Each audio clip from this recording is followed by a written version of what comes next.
देवं कंसचारुणमर्दनम्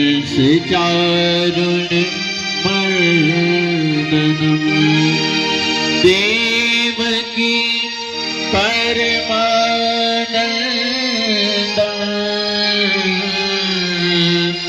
कृष्णं वन्दे जगद्गुरुं कृष्णं वन्दे जगद्गुरुं।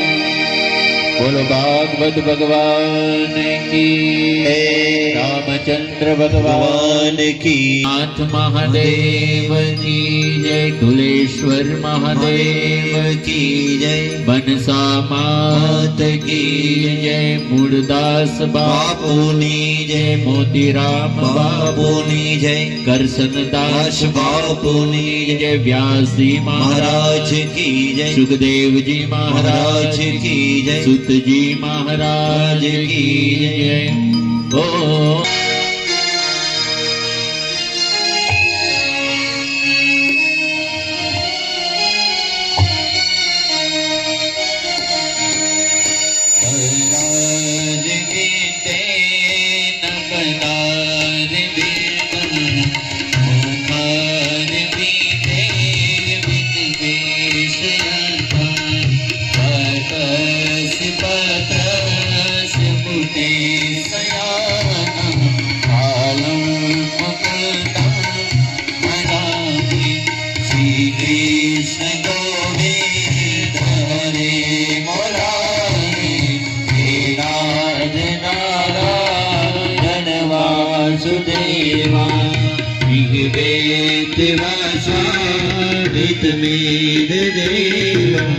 गोविंद रामो परमाधवेति विक्रेतु कामाखिल गोपकन्या मुरारि पादा वितचित रूपे अत्याधिकं मोक्षात् मोक्षं गोविंद रामो परमाधवेति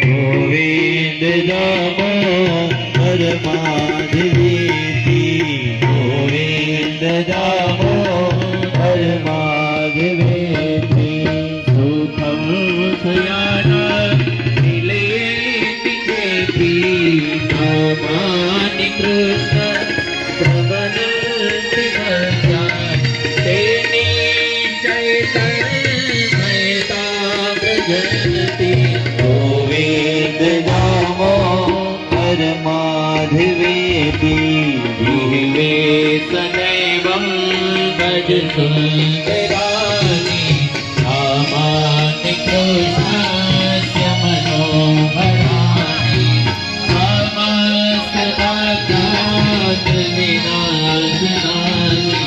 गोविंद रामो परमाधवेति गोविंद रामो परमाधवेति।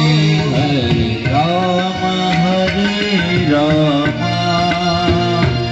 राम राम हरे हरे हरे कृष्ण हरे ताली की सेवा कीजिए कृष्ण कृष्ण हरे हरे हरे कृष्ण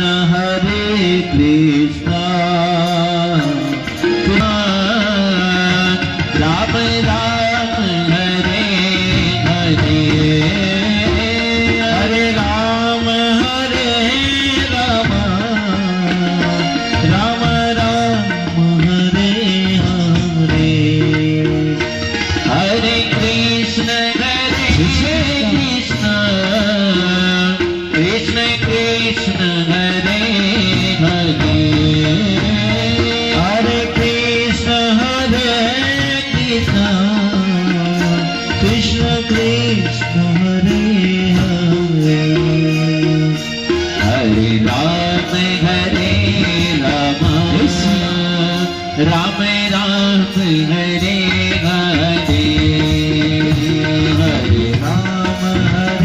રામ રામ હરે હરે હરે કૃષ્ણ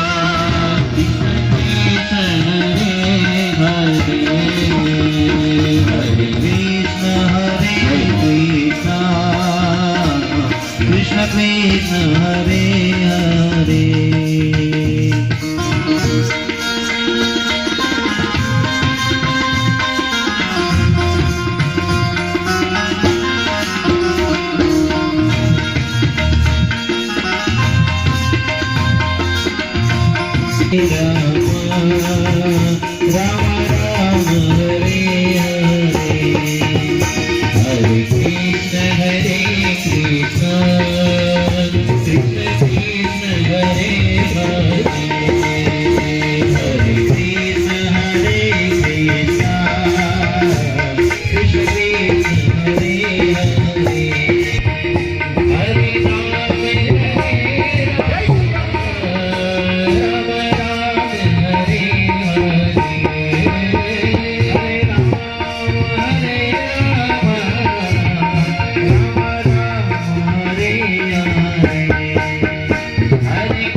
શ્રવણ કરીએ ત્યારે આપણે અવશ્ય એક તો પરમાત્માની અંદર આપણી પ્રીતિ બંધાય, કારણ કે પરમાત્માને પ્રાપ્ત ત્યારે જ કરી શકીએ કે એની જે ત્રણ રીત છે, એક તો શ્રવણ, બીજું મનન અને ત્રીજું કીર્તન.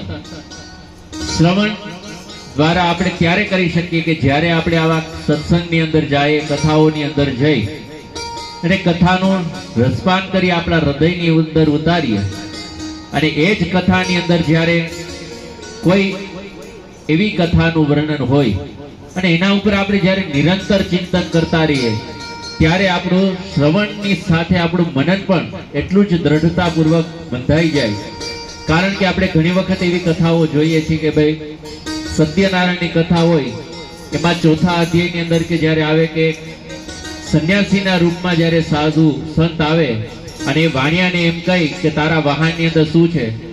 હવે એ વાણિયાના વાહનની અંદર જ્યારે હીરા માણેક આ બધું ધન દોલત ભરેલી હતી, અને એ સંન્યાસીને ત્યારે એમ કહે કે આની અંદર તો પાંદડા ને વેલ છે.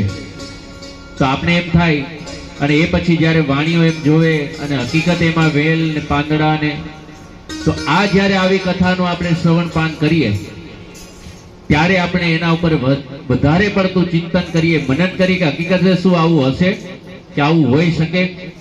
પણ જ્યારે નિરંતર આપણે આવી કથાને શ્રદ્ધાપૂર્વક સાચા ભાવથી આપણે જ્યારે એને ચિંતન કરતા રહીએ, ત્યારે એના પરમાત્માના ચરણોમાં આપણી પ્રીતિ બંધાય. અને જ્યારે પ્રીતિ બંધાય એવા સમયે આપણે જીવનની અંદર રીતિ પણ આવી જાય કે મેં જેમ કાલે કીધું હતું કે નિશ્ચિત સમય, નિશ્ચિત માત્રા, નિત્ય પાન. જ્યારે પ્રીતિ બંધાઈ જાય એ પછી આપણા જીવનમાં રીતિ આવે, અને રીતિ આવ્યા પછી નીતિ પણ બંધાઈ જાય કે આવું કરાય, આ ન કરાય, કોઈનું અપમાન કરાય, કોઈનું ના કરાય, કોઈની પાસેથી જૂઠવી લેવાય કે ના લેવાય. આવી જ્યારે આપણે નીતિ પણ આપણા જીવનની અંદર આવી જાય, અને પ્રીતિ, રીતિ અને નીતિ, અને નીતિ આવ્યા પછી જ્યારે આપણા જીવનમાં જે ભીતિ હોય છે, આપણે જે આપણા કર્મોને આધીન આપણા જે ભય હોય છે, ડર હોય, એ પણ નીતિ જ્યારે આપણા જીવનમાં આવે એટલે એ ભીતિ પણ ટળે. અને ભીતિ ટળ્યા પછી જ્યારે ભીતિ આવે અને એ પછી આપણે જીવનની અંદર જે આપણી ઇન્દ્રિયો છે એ પણ આપણે જીતી.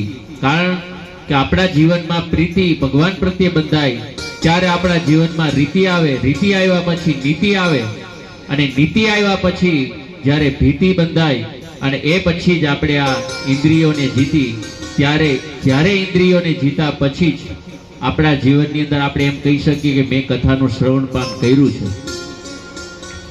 એટલા માટે કે જે આ ભાગવત અને આ તો જ્ઞાન ગંગા છે, આજે અહીંયા વહેતી જ રહી, કાલે બીજે પણ વહેતી રહી, એવો આ પ્રવાહ ક્યારેય કોઈ દિવસ રોકાતો નથી. એવો આ જ્ઞાન ગંગા કે જે તમારા આંગણે અત્યારે આવ્યો છે, તો એ અવસર આપ સૌએ લેવો જોઈએ. ખરેખર કથાનો ટાઈમ 3 થી 3 વાગ્યાનો છે, પણ હવે કોઈ આવે જ નહીં તો પછી અમે બધા જ ઘરના ભુવાન ઘરના દાખલા જ હોય.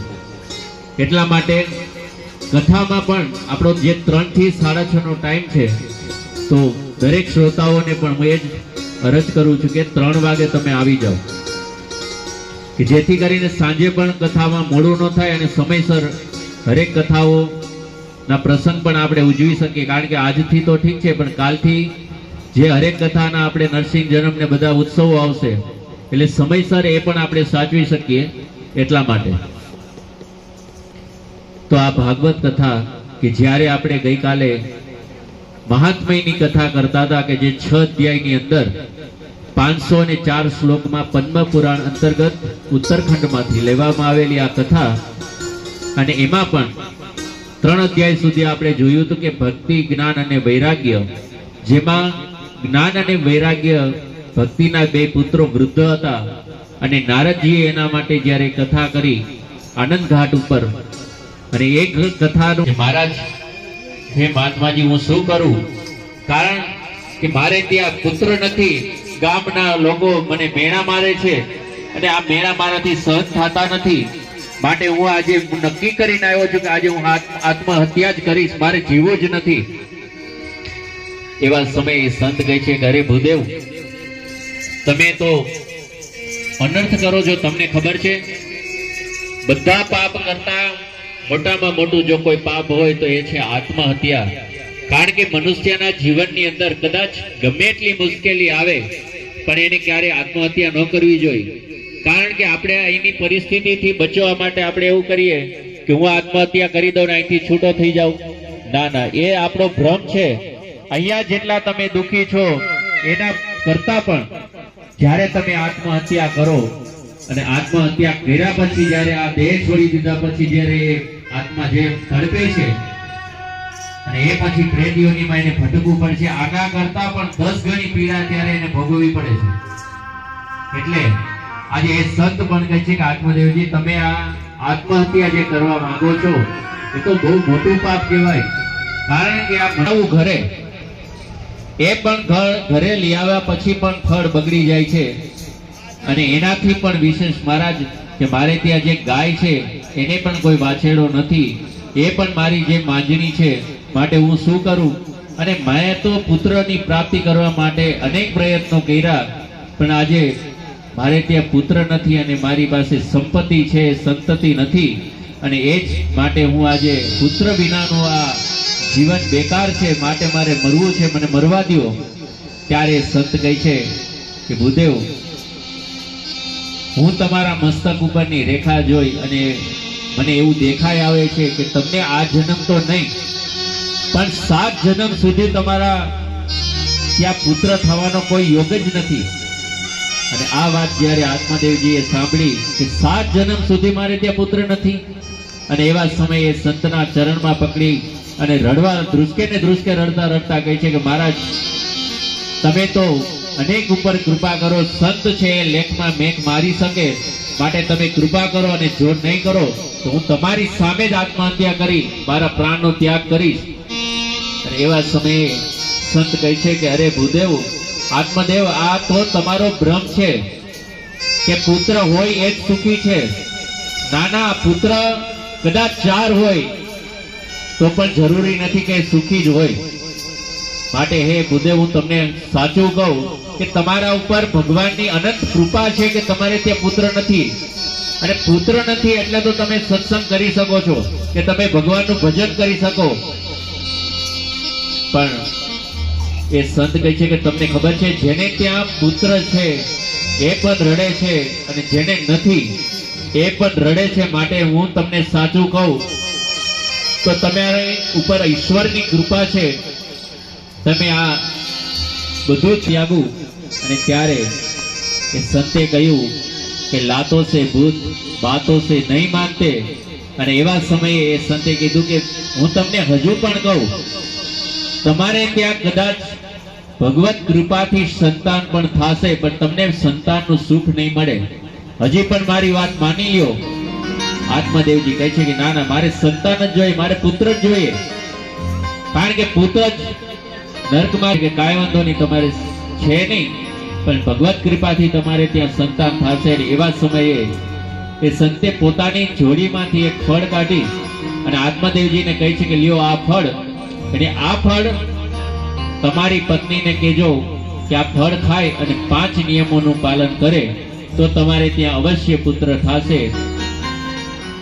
કે 5 નિયમો કે પહેલું એને સત્ય બોલવાનું, બીજું પવિત્રતા રાખવાની, ત્રીજું દયા રાખવાની, ચોથું દાન કરવાનું, અને 5મું કે એક ટાઈમ જમવાનું અને આખો દિવસ ઉપવાસ કરવાનો.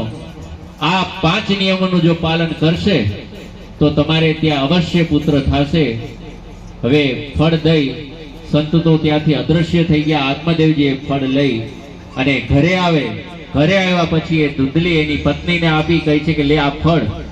હવે તું એમ કહેતી હતી ને કે આપણે યજ્ઞ કર્યા, દાન કર્યા, બધું જ કર્યું, આપણે ત્યાં પુત્ર નથી થતો, પણ હવે અવશ્ય પુત્ર થશે. કારણ કે એક સંતના આશીર્વાદ છે, અને આ ફળ તું જો ખાઈશ તો આપણે હું આ 5 નિયમોનું પાલન કરીશ. આત્મદેવજી તો પોતાના કાર્યમાં વ્યસ્ત, યજ્ઞોમાં જાય. એટલે મોટા મોટા જ્યારે યજ્ઞ રાખે એટલે દીક્ષિત થયેલા હોય એટલે પાછા ઘરે આવી શકે નહીં. અને એવા સમયે આત્મદેવજી તો એ ફળ દઈ કહીને વયા ગયા, પણ ધૂંધલી એવા સમયે આજે એ ફળ હાથમાં લઈ અને ઉદાસ થઈ અને રડતી હોય. અને એવા સમયે એને ત્યાં એની બેનપણી આવી અને કહે છે કે અરે ધૂંધલી, આજે તો તું ઉદાસ દેખાય છે, એનું કારણ શું, કેમ રડે છે? અને ત્યારે ધૂંધલી કહે છે કે શું કરું, મારા પતિદેવ આ ફળ લઈ આવ્યા છે અને કહે છે કે આ ફળ ખાઈશ તો તને પુત્ર થશે, અને એ પણ 5 નિયમો પાલન કરવાનું કીધું છે. આમાંનો એકે પાલન મારાથી થાય એવું છે નહીં, તો હવે શું કરવું? કારણ કે મને એ પણ ચિંતા છે કે હું કદાચ ફળ ખાઉં, મને ગર્ભ રહી જાય. હવે માન કે ગામમાં કોઈ ચોર ડાકુ આવે તો હું કેમ ભાગી શકું? એ સિવાય પણ જ્યારે કદાચ પ્રસૂતિ કરવામાં આવે ત્યારે પીડા થાય, એ સહન ન થાય. જ્યારે સંતાન થાય, એનો જન્મ થયા પછી જ્યાં સુધી મોટો ન થાય એટલે હું બહાર ક્યાંય જઈ ન શકું, તો એના માટે મારે શું કરવું જોઈએ? ત્યારે એની બેનપણી એક જ કહે છે કે અરે ધૂંધલી, તારી પાસે સંપત્તિ છે, મારી પાસે સંતતિ છે, તારે ને મારે એક એક વાતની ખોટ છે. મારે ત્યાં 4 સંતાન છે, પણ મારી પાસે પૈસા નથી. તારી પાસે પુષ્કળ પૈસો છે, પણ તારી પાસે સંતાન નથી. જો તું મારી વાત માને તો હું તને એક સાચી સલાહ દઉં કે મારે ત્યાં હવે 5મો બાળક આવવાની તૈયારી છે, હું અત્યારે ગર્ભવતી છું, તો તું એમ કર કે તારી પાસે જે ધન દોલત છે એ તું મને એના બદલામાં આપ, અને હવે જે મારે સંતાન આવશે એ હું તને આપી દઉં, તું મને ધન આપી દે, એટલે આપણા બંનેનું કામ એ થઈ જાય. એવા સમયે ધૂંધલી કહે છે કે તું પછી આ ફળનું શું કરું?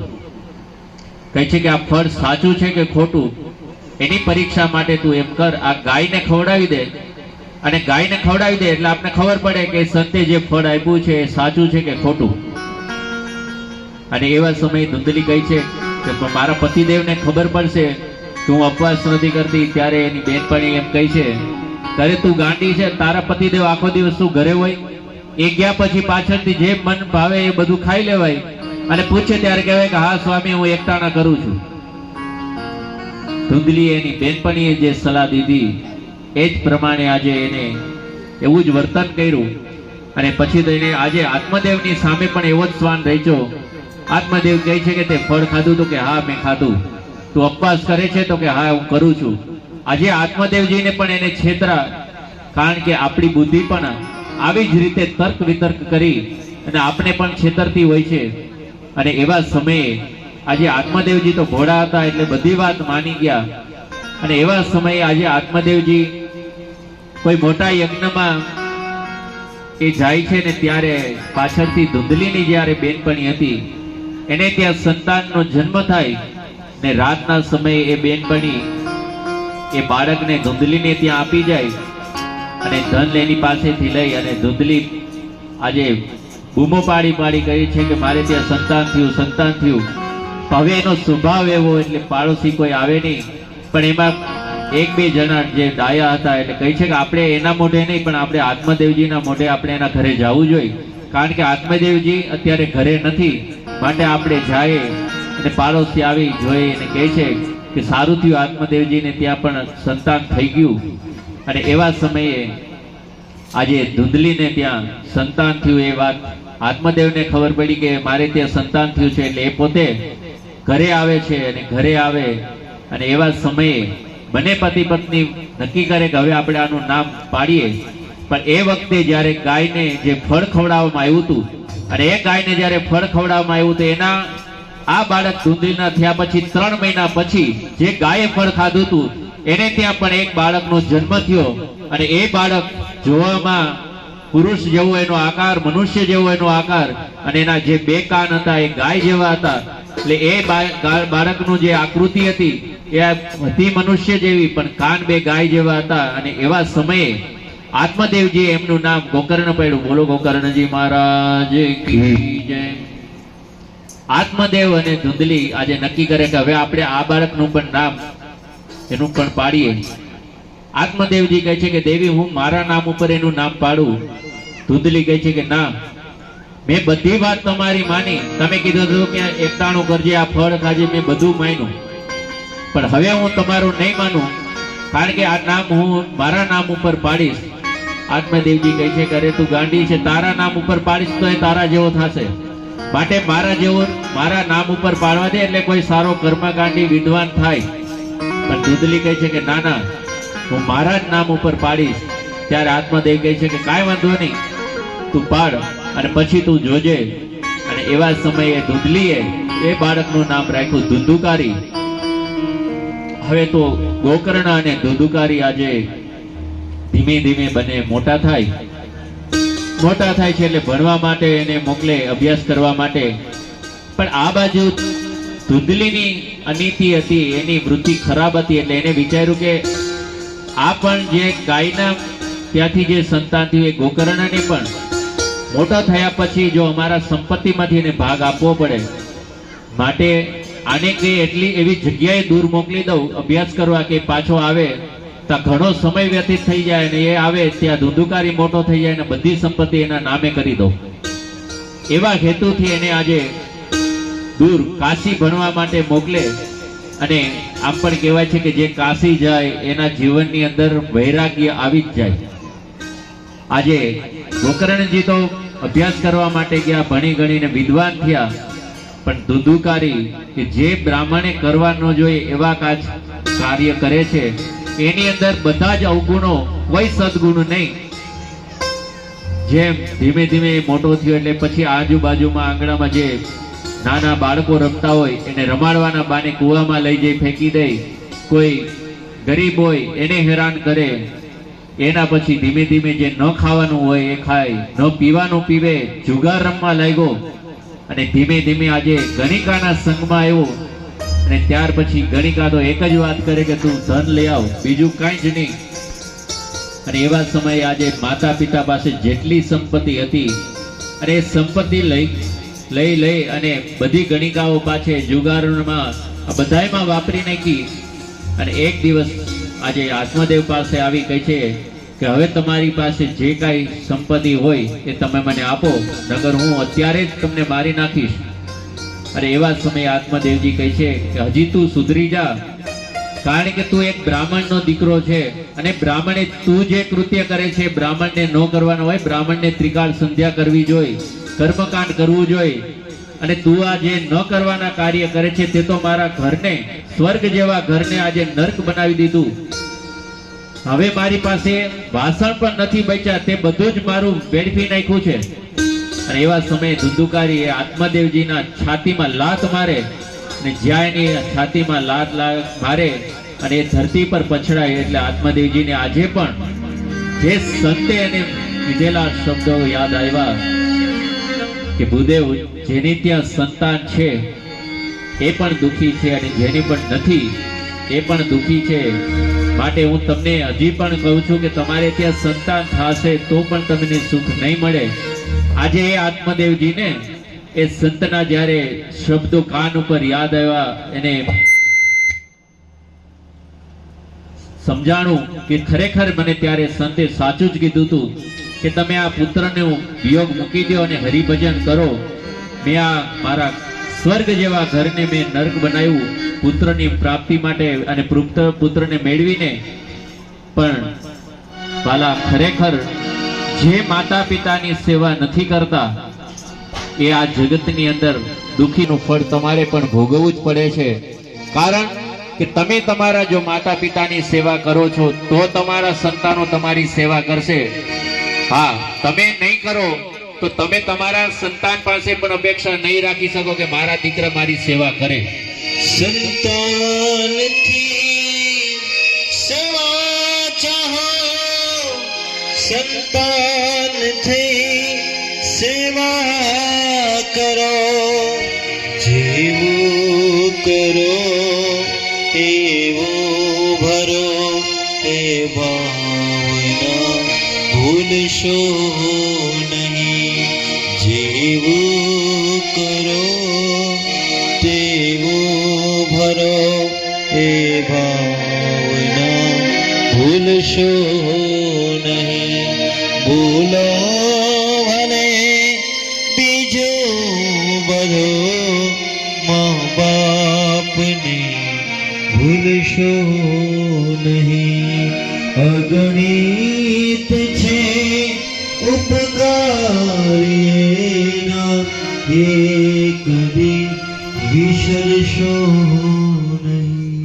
બાળકને રહેવા માટે સ્થાન આપે, પણ કદાચ કોઈ દીકરો મોટો થાય, ઊંચા હોદ્દા ઉપર આવે અને એમને ત્યાં પુષ્કળ સંપત્તિ હોય ને કદાચ મોટો ફ્લેટ હોય તો એ ફ્લેટની અંદર માને નથી સાચવી શકતો.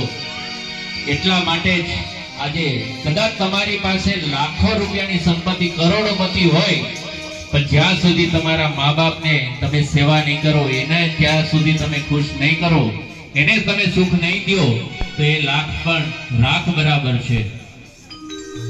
તારે રેવું મારા નામ કાનમાં, એ તારે રેવું મારા નામ કાનમાં, એ તારે રેવું મારા નામ કાનમાં.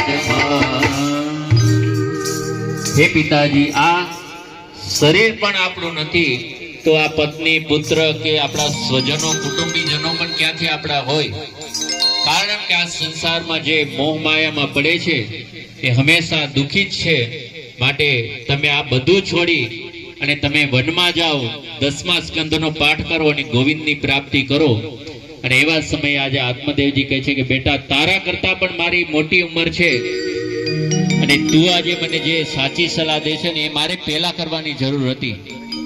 અને એવા સમયે આજે રડતા રડતા આત્મદેવજી બધું જ છોડી અને વનમાં જાય અને વનમાં જઈ અને આજે 10મા સ્કંદનો પાઠ કરે અને 10મા સ્કંદનો પાઠ કરતા જ કરતા એમના પ્રાણ જાય ને એને ઈશ્વરની પ્રાપ્તિ થાય. એવા સમયે આત્મદેવજી પણ જ્યારે પરમાત્મા એની સામે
મથુરા ને કાશી ઓ મોર બની રહું તારી દાસી ચરણોમાં તારા મથુરા ને કાશી આઠે પહેરે બની રહું તારી દાસી ચરણોમાં તારા મથુરા ને કાશી ઓ મારી એક વે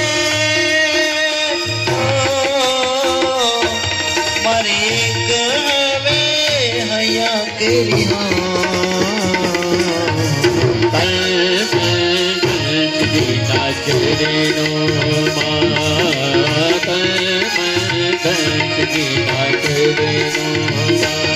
ભૂલ છોડી દીધા ભૂલ છોડી દીધા સગડા